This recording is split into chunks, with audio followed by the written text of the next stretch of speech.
Well, today Congress met in Washington, D.C. to discuss the Uvalde mass shooting. Families and loved ones of those killed in the tragedy were also present. Fox 26's Gabby Hart joins us live with more on what came out of that meeting. Gabby? Well, the Uvalde massacre really calls schools everywhere to rethink security and the way that officials respond to mass shootings. In fact, the way law enforcement responded to Robb Elementary School was front and center, a main topic today at that congressional hearing. I just want to get past and get to the heart of it. What the heck happened? A system failure and cowardice.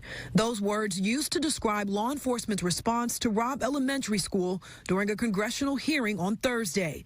Nearly 400 officers rushed the school on May 24th while the shooter was still inside of a classroom. But that classroom wasn't breached for more than an hour.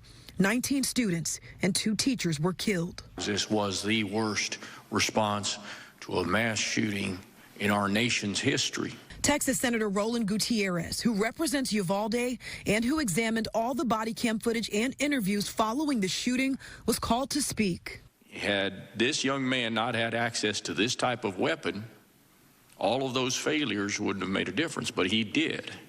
And he waited until his 18th birthday to get him because he had tried and failed prior to that. Lawmakers also listened to the testimonies of family members and loved ones, as well as the testimony of Uvalde's only pediatrician. But these were devastating injuries that no one could have survived. Would you say the bodies were mutilated? Yes. Or would you say that if someone had a pistol that would have equaled what this weapon did to these bodies? No.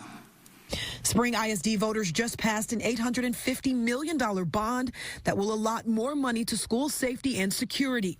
Fort Bend ISD approved more than $4 million for metal detectors and to put fences around all elementary schools. And in August, HISD voted to buy 200 rifles and 200 ballistic shields to make sure their officers are prepared for the worst.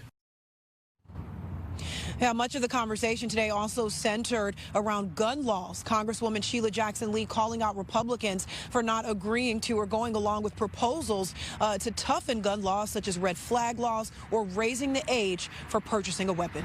I'm reporting live. Gabby Hart, Fox 26 News.